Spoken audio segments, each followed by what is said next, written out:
ও যদি জিহাদ মাঠে মাগো মৃত্যু হয়, তোমার চোখে যেন জল ঝরে না। ও যদি জিহাদ মাঠে মাগো মৃত্যু হয়, তোমার চোখে যেন জল ঝরে না। কিয়ামতে পরিচয় দিবে তুমি আল্লাহ।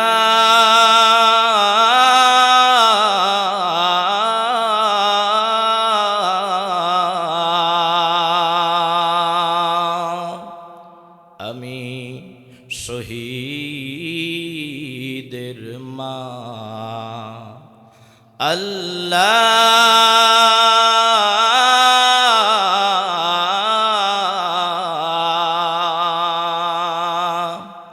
আমি শহীদের মা।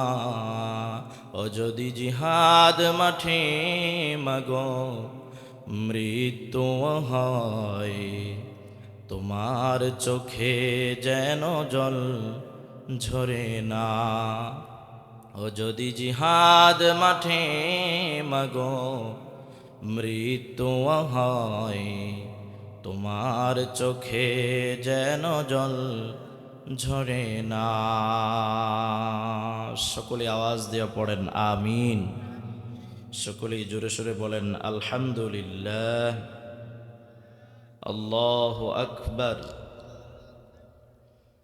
দোলমা পূর্বপাড়া বিলপার জান্নাতুল ফেরদৌস জামে মসজিদের উদ্যোগে নবম বার্ষিক ওয়াজ মাহফিলের সম্মানিত সভাপতি হজরত মাওলানা মোহাম্মদ সাইফুল ইসলাম সাহেব, প্রধান অতিথি জনাব মোহাম্মদ মুর্তুজা আলী বিএসসি সাহেব, সভাপতি অত্র মসজিদ, বিশেষ অতিথিবৃন্দ, সম্মানিত অতিথিবৃন্দ, প্রধান আলোচক, যার ওয়াজ শোনার জন্য, যার তাফসীর শোনার জন্য আমরা অধীর আগ্রহে অপেক্ষায় অপেক্ষমান হজরত মাওলানা মুফতি মোশাররফ হোসেন ফুলপুরি সাহেব হাফিজাহুল্লাহ,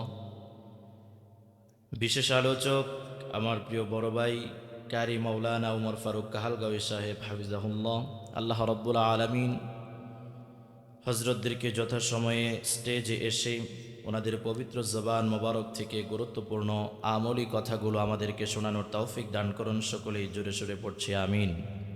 আমার সামনে বসা আছেন দূর দূরান্ত থেকে আগত পিতৃতুল্য মুরব্বিয়ানে কেরাম, কলিজার টুকরার সমবয়সী যুবক ভাইয়েরা, পর্দার অন্তরাল থেকে যারা শুনছেন আমার সম্মানিতা মা এবং বোনেরা। আজকে বর্তমানে আমাদের বাংলাদেশের মাহফিলগুলোর অবস্থা খুবই খারাপ। দেখা যায় মাহফিলের আয়োজন করা হয়, মাহফিলের বাহিরে প্রচুর লোক, কিন্তু ভিতরে একেবারেই কম। কথা ঠিক কিনা বলেন? বাহিরে লোকের অভাব নাই, ভিতরে লোক নাই। বিষয়টা এমন মনে হয় যে এখানে দোকানপাটের আয়োজন করা কথা ছিল, যে একটা মোটামুটি মেলা জমাবে, এখানে লোকজন আসবেই, যেহেতু দোকানপাটে মানুষ আসবেই, সেহেতু সেখান থেকে আমরা একটা মাহফিল করে ফেলি। 2-4 জন লোক যদি আসলেও আসে, না আসলে না আসে। বিষয়টা এমনই মনে হয় দোকানপাটের লোক দেখলে, কিন্তু আসলে বিষয়টা তো এমন না। বিষয়টা হচ্ছে যেখানে মাহফিলের আয়োজন করা হয়েছে আর পাশে দোকানপাট যারা আছে ব্যবসা বাণিজ্য করার জন্য তারা আসছে, কিন্তু হওয়ার কথা ছিল এমন যে মাহফিলের প্যান্ডেলের ভিতরে লোক সংখ্যা থাকবে বেশি, বাহিরে থাকবে কম। কিন্তু এখন হয়ে গেছে উল্টাটা, বাহিরেই বেশি, ভিতরেই কম। আচ্ছা, বাহিরে যারা এখনো আছে, আপনাদের কাছে আমার প্রশ্ন, আপনাদের কি মনে হয় তারা খুব গুরুত্বপূর্ণ ইম্পর্টেন্ট কোনো কাজ করতেছে? একটু জোরে আওয়াজ দিতে হবে। কোনো গুরুত্বপূর্ণ কাজ করতেছে? তারা বাহিরে অযথা অহেতু ঘোরাফেরা করতেছে।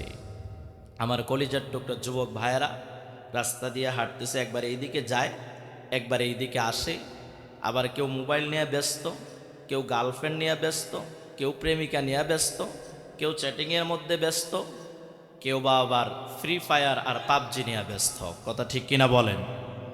কিন্তু আসলে তো বিষয়টা এমন হওয়ার কথা ছিল না। কথা ছিল যুবকেরা সবার আগে আসবে, কিন্তু আজকে যুব সমাজ ধ্বংসের ধার প্রান্তে চলে গিয়েছে। এজন্য আমাদের সমাজে, আমাদের দেশে কোনো শৃঙ্খলা নাই, কোনো শান্তি নাই। কারণ একটা সমাজের সবথেকে গুরুত্বপূর্ণ অংশ হচ্ছে যুব সমাজ। যুব সমাজ যদি সঠিক থাকে তাহলে গোটা সমাজ সঠিক থাকবে, আর যুবকেরা যদি নষ্ট হয়ে যায় তাহলে গোটা সমাজ নষ্ট হয়ে যাবে, গোটা জাতি নষ্ট হয়ে যাবে। ঠিক কিনা বলেন? এই জন্য প্রিয় যুবক ভাইয়েরা যারা আছেন, আপনারা বাহিরে যারা আছেন, আপনাদেরকে হাতে পায়ে ধরে আমি রিকোয়েস্ট করছি, আপনারা বাহিরে না থেকে একটু মেহেরবানি করে অল্প সময় আলোচনা করব, আপনারা একটু প্যান্ডেলের ভিতরে চলে আসেন। মেয়েদের পিছনে পরে ঘুরবেন, অনেক সময় আছে, স্কুলে যায় ঘুরেন। আজকে আর মেয়েদের পিছনে ঘোরার দরকার নাই। কথা ঠিক কিনা বলেন? মেয়েদের পিছনে তো এই পর্যন্ত জীবনে বহুত ঘুরছেন। আজকে অন্তত পক্ষে কোরআনের মাহফিলের খাতিরে মেয়েদের পিছনে ঘোরা বাদ দিয়ে, পরিমণিদের পিছনে ঘোরা বাদ দিয়ে একটু কোরআনের মাহফিলে এসে আলোচনা শুনেই নিজেদের জীবনটাকে পরিবর্তন করার চেষ্টা করেন। কথা ঠিক কিনা বলেন? আল্লাহ তাআলা আমার কলিজার টুকরা যুবক ভাইদেরকে হেদায়েত দান করুন, পড়েন আমিন। তাদেরকে যথাসময়ে খুব তাড়াতাড়ি আমাদের প্যান্ডেলের ভিতরে যেন আল্লাহ তাআলা পৌঁছার তৌফিক দান করেন, সকলেই বলে আমিন। তো আমি অল্প সময় কথা বলবো, সময় একেবারে সংক্ষিপ্ত। তো এই অল্প সময়ের মধ্যে যে কথাগুলো বলবো, এ কথাগুলো শুনতে হবে একেবারে আমলের নিয়তে। কিসের নিয়তে? আমরা কিন্তু এই জীবনে বহু ওয়াজ মাহফিল শুনেছি, কথা ঠিক কিনা? প্রত্যেকটা মাহফিল থেকে যদি আমরা একটা করেও বিষয় আমলের নিয়তে শুনতাম আর সেটা আমলে বাস্তবে পরিণত করতাম, তাহলে জান্নাতে যাওয়ার জন্য এগুলোই যথেষ্ট হয়ে যেত। কথা ঠিক কিনা? কিন্তু আমরা শুধু মাহফিল শুনি, ওয়াজ শুনি কানের মজার জন্য, আমলের পরিবর্তনের জন্য আমরা শুনি না। প্রিয় ভাইয়েরা, আজকে অন্তত পক্ষে যদি কারো অন্য কোনো নিয়ত থাকে তাহলে সমস্ত নিয়ত ঝেড়ে ফেলে দিয়ে নিয়তটাকে পরিশুদ্ধ করেন, যে যা শুনবো সব কিসের নিয়তে? কথা বলেন, কথা বলেন, কিসের নিয়তে? আমলের নিয়তে। সামনে থেকে এখনই যদি কথা না বলেন তাহলে আমলটা কেমনে করবেন ভাই? কথা বলতে হবে। তাহলে আমরা কিসের নিয়তে শুনবো? আমলের নিয়তে। তাহলে আসুন, আলোচনা করার পূর্বে আমরা সেই মহান মহিয়ান গরিয়ান সর্বশক্তিমান তামাম পৃথিবীর মালিক আমাদের খালিক আল্লাহ রাব্বুল আলামিনের শুকরিয়া আদায় করছি। সকলেই জবান খুলে উচ্চ আওয়াজে আকাশ বাতাস প্রকম্পিত করে পড়ছি আলহামদুলিল্লাহ। লক্ষ কোটি দরুদ ও সালাম বর্ষিত হোক বিশ্ব মানবতার মুক্তির দূত আকায়ে নামদার মদিনাহ কা তাজদার হযরতে আহমদ মুহাম্মদ মুস্তাফা সাল্লাল্লাহু আলাইহি ওয়াসাল্লামের উপর। সকলেই একবার রাসূলের প্রতি ভালোবাসা নিয়ে আবেগ ভরা কণ্ঠে জবানটা খুলে পড়ছি সাল্লাল্লাহু আলাইহি ওয়াসাল্লাম। সম্মানিত ভাইয়েরা, আমি আপনাদের সম্মুখে পবিত্র কোরআনুল কারীমের আপনাদের কাছে জিজ্ঞাসা করতে চাই, এই কোরআন কার কিতাব? আল্লাহর নাম নিতে বুঝি বিরাট কষ্ট হয় আপনাদের নাকি? আল্লাহর নাম নিতে কষ্ট আছে? এই জবান দিছে কে? আরেকটু জোরে, আরেকটু জোরে। আল্লাহর দেওয়া জবান দিয়ে আল্লাহর নাম নিতে যদি কারো কষ্ট লাগে তাহলে বুঝবেন ওইটা এই জামানার আবু জাহেল। ঠিক কিনা বলেন? কারণ জবান আল্লাহর দেওয়া জবান দিয়ে আপনি সব কিছু করতে পারেন। নেতার নামে স্লোগান দিতে পারেন, খেলোয়াড়ের নামে স্লোগান দিতে পারেন, সব কিছু করতে পারেন, কিন্তু আপনার জবান দিয়ে যদি আল্লাহ নাম বের হতে কষ্ট হয় তাহলে বুঝতে হবে আপনি মুনাফিক ছাড়া কিচ্ছু না। ঠিক কিনা বলেন? প্রিয় ভাইয়েরা আমার, জবানের মালিক কে? এ জবান কন্ট্রোল করেন কে? আজকে আপনার আল্লাহ নাম নিতে কষ্ট হচ্ছে, আল্লাহ যদি চান তাহলে মুহূর্তের মধ্যে, সেকেন্ডের মধ্যে আপনার জবান বন্ধ করে দেওয়ার ক্ষমতা আমার আল্লাহর আছে না নাই? প্রিয় ভাইয়েরা আমার, তাহলে একটু মেহেরবানি করে বলেন, এই কোরআন কার? আর একটু জোরে, কোরআন কার? এই কোরআনের মধ্যে সূরা আছে কয়টি? হ্যাঁ, ধরা খাইছে এবার। আমরা অনেক মুসলমান জানি না কোরআনের মধ্যে সূরা আছে কয়টি। এই কোরআনুল কারীমের মধ্যে সূরা আছে মোট 114টি। বলেন কতটি? আরেকবার বলেন কতটি? 114টি। তো এই 114টি সূরার ভিতর থেকে 103 নম্বর সূরা আমি আপনাদের সম্মুখে তেলাওয়াত করেছি। যেই সূরাটি আমি পাঠ করেছি, তেলাওয়াত করেছি, এই সূরার নাম হচ্ছে সূরাতুল আসর। বলেন সূরার নাম কি? আরেকবার বলেন সূরার নাম। কত নম্বর সূরা? 103 নম্বর সূরা। এই সূরার মধ্যে মোট আয়াত সংখ্যা হচ্ছে 3টি। জোরে বলেন কয়টি? আরো জোরে কয়টি? 3টি আয়াত সংখ্যা আছে এই সূরার মধ্যে। এই সূরার মধ্যে মোট শব্দ সংখ্যা আছে 14টি। কয়টি? আরেকবার বলেন 14টি। আমি কিন্তু পরীক্ষা নেব যে আপনারা মনোযোগ দিয়ে শুনতেছেন কিনা। আর এই সূরার মধ্যে মোট হরফ সংখ্যা আছে 73টি। কয়টি? তাহলে আবার চলেন প্রথম থেকে শুরু করি। কোরআনুল কারীমের ধারাবাহিকভাবে কত নম্বর সূরা এটা? সূরার নাম, আয়াত সংখ্যা কয়টি, শব্দ সংখ্যা 14টি, আর হরফ সংখ্যা 73টি। মাশাআল্লাহ। তাহলে চলেন এই আয়াতের মধ্যে আল্লাহ রাব্বুল আলামিন আমাদেরকে কি মেসেজ দিলেন, কি বুঝাইলেন, কি বললেন, জানা দরকার আছে না নাই? মনে রাখবেন এই সূরাটি এমন একটি সূরা, যদি কোনো মানুষ এই সূরার উপরে গবেষণা করে চিন্তা করে তাহলে গোটা কোরআনের দরকার নাই। এই সূরাতুল আসর একটা সূরাই বান্দার হেদায়েতের জন্য যথেষ্ট। চিৎকার দিয়ে বলেন সুবহানাল্লাহ। তাহলে চলেন দেখি আল্লাহ রাব্বুল আলামিন এই সূরার মধ্যে কি বললেন। আল্লাহ রাব্বুল আলামিন সর্বপ্রথম বললেন ওয়াল আসর, কসম, আল্লাহ কসম করলেন, সময়ের কসম, মহাকালের কসম। আচ্ছা, আমরা কসম করি না? আমরাও কসম করি। আমরা কসমটা কেন করি? যেই কথাটা আমরা মানুষকে বিশ্বাস করাইতে চাই, বুঝাইতে চাই, এই কথাটার গুরুত্ব এবং সত্যতার জন্য আমরা কসম করে থাকি। কথা ঠিক কিনা? আচ্ছা, আল্লাহ কি কখনো মিথ্যা বলেন? আল্লাহর কোরআন কি মিথ্যা? আমরা মিথ্যা বলি কিনা?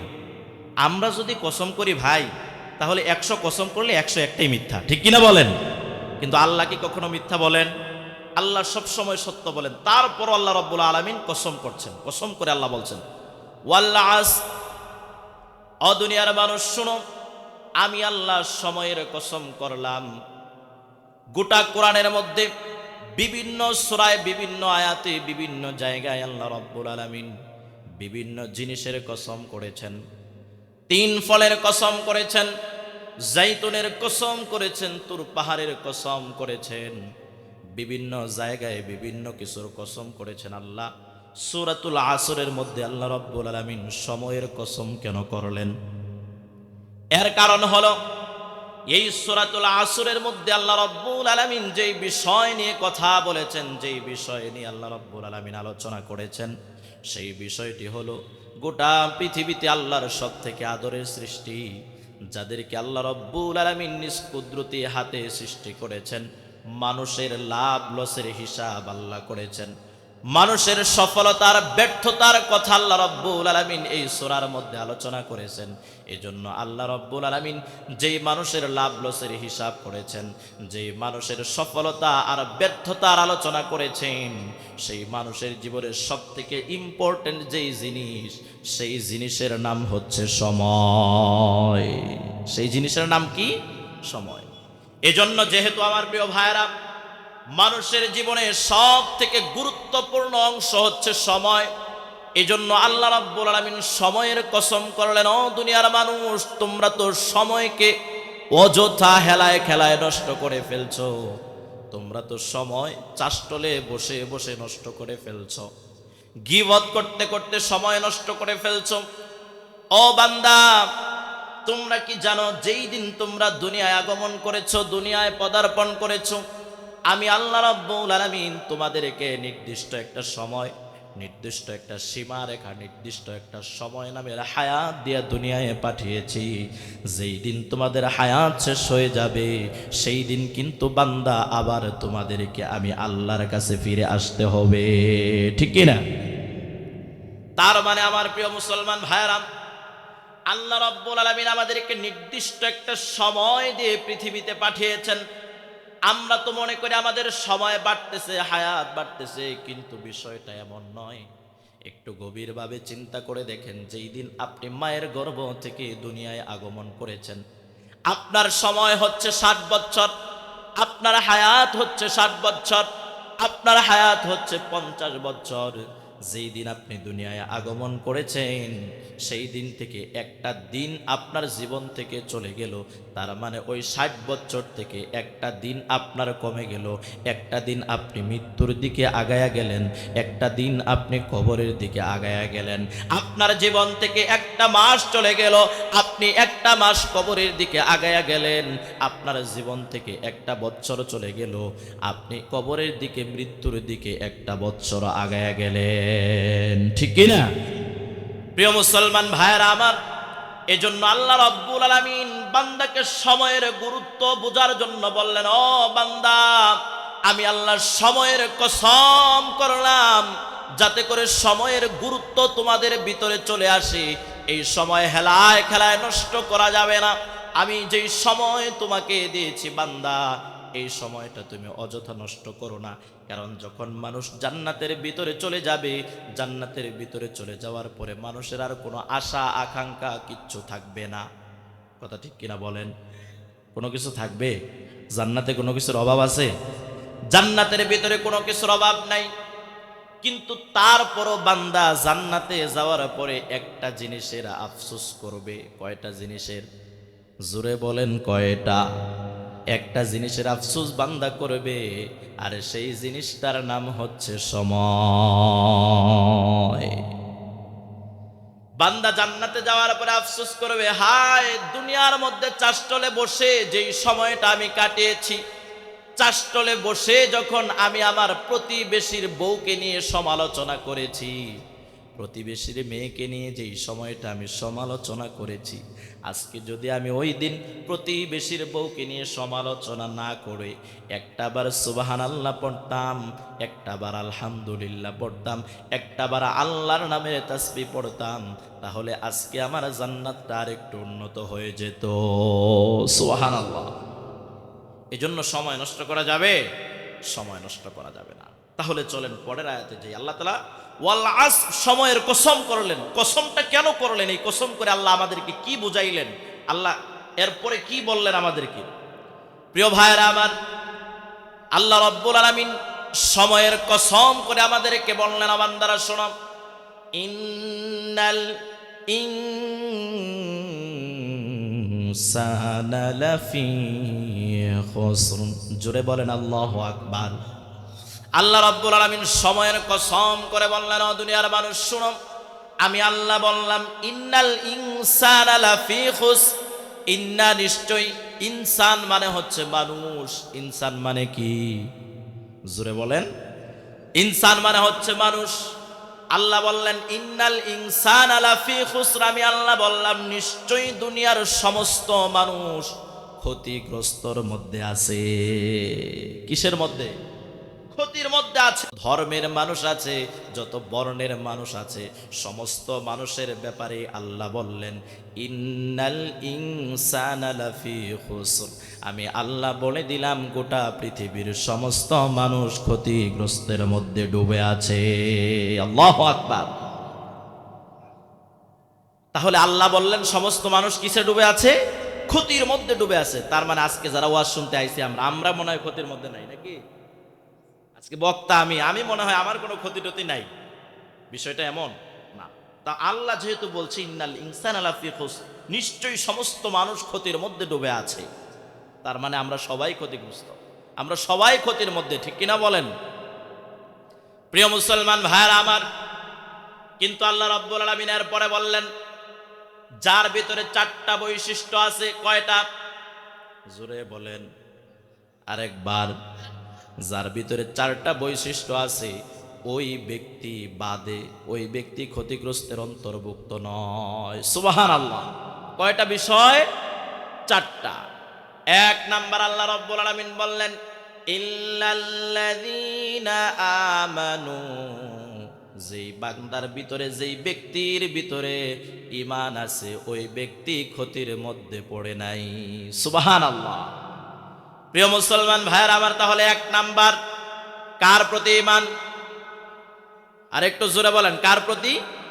আল্লাহর প্রতি যার বিশ্বাস আছে, আল্লাহর প্রতি যার ঈমান আছে, ওই ব্যক্তিটা ক্ষতির মধ্যে ডুবে নাই।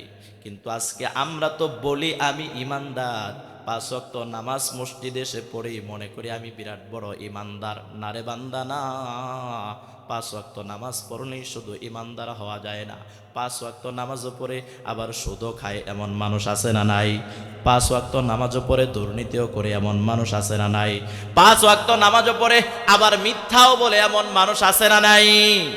কিন্তু যারা ইমানদার হবে, আল্লাহর প্রতি যাদের বিশ্বাস থাকবে, জীবন চলে যাবে কিন্তু জীবনেও কোনোদিন মিথ্যার কাছে যাবে না। কেন?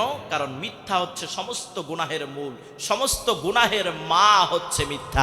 একটা মিথ্যাকে ঢাকার জন্য কমপক্ষে আরো 10টা মিথ্যা বলা লাগে, ঠিক কিনা? এজন্য প্রিয় মুসলমান ভাইরা আমার, ইমানদার যারা হবে, যাদের ভিতরে আল্লাহর ভয় থাকবে, আল্লাহর প্রতি বিশ্বাস যাদের ভিতরে আছে, তারা কখনো মিথ্যার কাছে যাইতে পারবে না। প্রয়োজনে সত্য বলে ফাঁসির দড়ি গলার মধ্যে ঝোলায়া নিবে হাসি মুখে, তবুও মিথ্যার কাছে বান্দা কখনো যাবে না, ঠিক কিনা? প্রিয় মুসলমান ভাইয়েরা আমার, একজন ইমানদার যুবকের ঘটনা আমি আপনাদেরকে শোনাই। তারাও ছিল ইমানদার, আমরাও ইমানদার। তারা কতটা সত্যবাদী ছিল আর আমরা কতটা সত্যবাদী একটু ভালো করে বুঝেন, খেয়াল করে শুনেন। মদিনা থেকে প্রায় 350 মাইল দূরে এক যুবকের বাড়ি, ইমানদার একজন যুবক। রসুলের প্রেম, রসুলের ভালোবাসা তার ভিতরে আছে। ওই যুবক একদিন মনে মনে চিন্তা করলো, রসুলকে ভালোবাসি কিন্তু এখনো পর্যন্ত রসুলের রওজা তো জিয়ারত করা হলো না। মনটা চায় রসুলের রওজাটা একটু জিয়ারত করে আসি। প্রিয় মুসলমান ভাইয়েরা আমার, যুবকের যেমন চিন্তা তেমন কাজ। ওই যুবকটা একদিন তার উটটাকে নিয়ে নবীজির রওজা জিয়ারত করার জন্য ঘর থেকে বের হয়ে পড়লো। মদিনা থেকে 350 মাইল দূরে তার বাড়ি। কত মাইল দূরে? একটু জোরে বলেন কত? 350 মাইল দূরে যুবকের বাড়ি। তার উটটা নিয়ে যুবক বের হয়ে পড়লো নবীজির রওজা জিয়ারত করার জন্য। যুবক নবীজির রওজা জিয়ারত করবে, পথ অতিক্রম করতেছে। চলতে চলতে চলতে চলতে মরুভূমির পথ পাড়ি দিচ্ছে। প্রচন্ড রোদ, রোদের প্রখরতা নিয়ে শরীর থেকে ঘাম ঝরতেছে। রোদের তীব্রতা সহ্য করে মরুভূমির পথ ধরে যুবকটা নবীজির রওজার দিকে রওনা হয়েছে। পথ চলতে চলতে যুবকটা এক পর্যায়ে ক্লান্ত হয়ে গেছে। যুবকটা ক্লান্ত হয়ে যাওয়ার পর এবার মনে মনে চিন্তা করতেছে, আরে শরীরটা তো ক্লান্ত হয়ে গেল, সাথে কোনো খাবারও নাই, পেটের মধ্যে ক্ষুধা। যদি সামনে কোনো খেজুরের বাগান পেয়ে যাই তাহলে সেখানে গিয়ে আমি একটু সময় বিশ্রাম করে আবার পথ অতিক্রম করব। এভাবে চলতে চলতে 200 কিলোমিটার, 200 মাইল যুবকটা পাড়ি দিছে। কয় শত মাইল? 200 মাইল পাড়ি দেওয়ার পরে যুবক একটা খেজুরের বাগান পেয়ে গেল। সুবহানাল্লাহ! একটা খেজুরের বাগান তার সামনে পড়ল। প্রচন্ড রোদ, রৌদ্রের কারণে পিপাসার্ত হয়ে গেছে, পানিও পিপাসাও পাইছে, আবার ক্ষুধাও লাগছে। এইদিকে আবার তাপমাত্রাও বেশি। যখন খেজুরের বাগান পাইছে, খেজুরের বাগান পাওয়ার পরে যুবকের আর হুঁশ নাই যে হাই রে হাই রোদ, এই রোদের মধ্যে আর কত, এবার একটু জিরায় নেই, নাকি বলেন? আমাদের বাসায় কি বলে? জিরায় নেই। সারাদিন কাজ করার পরে যখন প্রচন্ড রোদ ওঠে তখন কেমন লাগে? পানির পিপাসা যদি পায় তখন খুব কষ্ট লাগে না? তো যুবকেরও খুব কষ্ট লাগতেছে, পিপাসায় জিহ্বা বের হয়ে যাচ্ছে। যুবকটা এবার যখন খেজুরের বাগান পাইছে, খেজুরের বাগান পাওয়ার পরে উট থেকে নামছে। নামার পরে একটা গাছের সাথে, খেজুরের গাছের সাথে এইভাবে হেলান দিয়া বিশ্রাম নিতেছে। উটটা তার পাশেই। তো বিশ্রাম নিতে নিতে হঠাৎ করে যুবকটা এক পর্যায়ে ঘুমায় গেছে। শরীর যখন ক্লান্ত থাকে তখন একটু বিশ্রাম নিতে গেলে একটু বসলেই কিন্তু ঘুমাইসা যায়। কথা ঠিক কিনা বলেন? যারা কাজ করে তারা বলতে পারবে, যারা কাজ করে না তাদের শরীরটা একবারে ফার্মের মুরগির মতো হয়ে গেছে। তো যুবক তো ঘুমায় গেছে। ঘুমায় যাওয়ার পরে এইদিকে যুবকের যে উটটা ছিল, এই উটটাও তার কাছ থেকে আস্তে আস্তে খেজুরের বাগানে ঢুকছে খাবারের জন্য। খেজুরের বাগান, উটটা খেজুরের বাগানের ভিতরে ঘুরতেছে, যুবকের থেকে মোটামুটি অনেকটা দূরে চলে গেছে। এদিকে খেজুরের বাগানের যে মালিক, বৃদ্ধ মানুষ, সে মালিক আসছে যে যাই, অনেকদিন হলো খেজুরের বাগান দেখি না, আজকে যাই একটু দেখে আসি বাগানটা কেমন আছে। তো মালিক যখন আসছে, আসার পরে দেখে সর্বনাশ, খেজুরের বাগানের ভিতরে উট সব খায়া একেবারে পাড়াইয়া নষ্ট করে ফেলতেছে। বলেন এবার মালিকের মাথা কি ঠিক আছে? জোরে বলেন ঠিক আছে? মালিকের মাথা তো ঠিক নাই। যে আমার খেজুরের বাগানের খেজুর গাছ ধ্বংস করে ফেলতেছে। উটটা কার? উটটা তাড়ানোর জন্য হাতের মধ্যে একটা পাথরের টুকরা নিয়ে দিছে ঢেল। ঢেল দেওয়ার পরে উটের মাথার মধ্যে এমন পয়েন্টে এমন জায়গায় লাগছে, লাগার সঙ্গে সঙ্গে উটটা মারা গেছে। লাগার সঙ্গে সঙ্গে কি হয়েছে? উট মারা গেছে। আচ্ছা, এখন আপনাদের কাছে প্রশ্ন, উট কি মারার জন্য ঢেল দিছে? জোরে বলেন।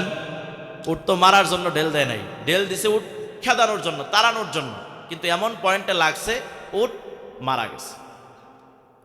প্রিয় মুসলমান ভাইয়েরা আমার, এবার আল্লাহর বান্দা যখন উট মরে গেছে, উট মরে যাওয়ার পরে আল্লাহর বান্দা দাঁড়ায়া দাঁড়ায়া উটটা পাহারা দিতেছে। কার উট? বান্দার হকটা বুঝাইয়া দেওয়ার জন্য আল্লাহর বান্দা উট পাহারা দেয়। এদিকে যুবকের ঘুমটা ভেঙে গেছে। ঘুম ভেঙে যাওয়ার পরে যুবক তাকায়া দেখে উট তো দেখা যায় না। উট খোঁজার জন্য যুবক এইবার উটের তালাশে খেজুরের বাগান ঘুরতেছে। ঘুরতে ঘুরতে হঠাৎ করে যুবক তাকায়া দেখে উটটা মরে পড়ে আছে, পাশে একজন বৃদ্ধ লোক দাঁড়ানো। বৃদ্ধ লোককে জিজ্ঞাসা করলো, চাচা, ও চাচা, এই যে উটটা দেখা যায়, এই উটটা তো আমার উট, মারছে কে? বলে, বাবারে একটু ধৈর্য ধরো, একটু সবর করো, আমার কথাটা আগে শোনো। এই যে উটটা দেখতেছো, আমি যখন বাগানের ভিতরে ঢুকলাম, ঢোকার পরে আমি উটটাকে দেখলাম আমার খেজুরের গাছগুলা নষ্ট করে ফেলতেছে। উটটাকে তাড়ানোর জন্য আমি পাথর নিক্ষেপ করেছি, কিন্তু উটের এমন জায়গায় লাগছে, লাগার সঙ্গে সঙ্গে উটটা মরে গেছে। আমার পাথরের আঘাতে উটটা মারা গিয়েছে। এই কথা শোনার পরে যুবকের মাথা নষ্ট। কারণ যুবক একদিকে ক্ষুধার্ত, আবার 100 মাইল 150 মাইল পাড়ি দিয়ে রসুলের রওজা এসে যাবে। এই দিকে যখন তার উটটাও মারা গেছে, যুবক এইবার যাবে কিভাবে? তার মাথাটা নষ্ট হয়ে গেছে। মাথা নষ্ট হয়ে যাওয়ার পরে এবার যুবক আর কোনো কথা না বলে ওই বৃদ্ধ লোকটাকে ধরে এলো পাতারি মারতে মারতে যুবক বৃদ্ধ লোকটাকেও দুনিয়া থেকে বিদায় করে দিয়েছে। আল্লাহু আকবার। একটু আগে বৃদ্ধ মারছে উট, এইবার যুবক রাগান্বিত হইয়া মারলো বৃদ্ধকে। প্রিয় মুসলমান ভাইয়েরা আমার, দেখেন একজন ইমানদার কাকে বলে? আশেপাশে কোনো মানুষ নাই, দেখার মতো কেউ নাই। যুবক মনে মনে চিন্তা করে, হায় হায়, বৃদ্ধ লোকটাকে আমি তো মেরে ফেললাম, এবার আমাকে এখান থেকে পালাতে হবে। যদি আমি না পালাই, তাহলে যদি আমাকে ধরে ফেলে, তাহলে খলিফাতুল মুসলিমিন হজরতে ওমরের আদালতে আমার ফাঁসির রায় হয়ে যাবে, দুনিয়া থেকে বিদায় করে দেওয়া হবে, আমার এখান থেকে পালাতে হবে। যুবকটা যখন পালানোর জন্য প্রস্তুতি গ্রহণ করেছে, তখন ভিতর থেকে যুবকের ঈমান ডাক দেয়া বলে, যুবক রে, আজকে যদি তুই হত্যা করার পরে এখান থেকে পলায়ন করিস, পালিয়ে যাস, তাহলে এই দুনিয়াই তো শেষ দুনিয়া না, তোকে তো ইন্তেকাল করতে হবে, তোকে তো মরতে হবে, দুনিয়ার জমিন ছাড়তে হবে। এই দুনিয়ার জমিন ছেড়ে আল্লাহর আদালতে কিয়ামতের ময়দানে যুবক তোকে দাঁড়াতে হবে। আজকে যদি তুই বৃদ্ধটাকে হত্যা করে এইখান থেকে পালিয়ে যাস, কিয়ামতের ময়দানে আল্লাহর আদালতে যখন তুই দাঁড়াবি, যুবক রে, আল্লাহ যদি তোকে ওই দিন জিজ্ঞাসা করে মারার পরে কেন তুই পালিয়ে আসছিলি, সেই দিন জবাবটা কি দিবি? যুবকের ঈমান যখন বলতেছে, না না, পলায়ন করা যাবে না, বিচার যা হয় হবে, কোনো সমস্যা নাই, কিন্তু এখান থেকে পালানো যাবে না। প্রিয় ভাইয়েরা আমার, সময় একেবারে সংক্ষিপ্ত। হযরত চলে আসছে, বড় ভাই চলে আসছে। আমি মনে করি বক্তা যখন স্টেজে চলে আসে, তাকে বসায় রাইখা লম্বা সময় কথা বলা, এটা একটা বেয়াদবি, চরম বেয়াদবি, শুধু বেয়াদবি না, চরম বেয়াদবি। আমার আলোচনা যেখানেই আসে সমস্যা নেই, আলোচনা বাইসা থাকলে আরও হবে না, আবার শোনানো যাবে, কিন্তু বক্তা একজন স্টেজে চলে আসছে, ওনার একটা সম্মান আছে, ওনার সম্মানটা আমার ধরে রাখতে হবে। আমি যদি একজনকে সম্মান করি, তাহলে আল্লাহ আমাকে সম্মানিত করবেন। আর আমি যদি সম্মান না করে ওনাকে বসায় রাখি আধা ঘন্টা বসায় রেখে আমি আমার মতো আলোচনা করতেই থাকি, তাহলে আমি ওনাকে বেইজ্জতি করলাম, অসম্মান করলাম। ওনাকে অসম্মান করার কারণে কি আল্লাহ তাআলা আমাকে কোথাও না কোথাও অসম্মানিত করবেন। এই ক্ষমতা আল্লাহর আছে না নাই?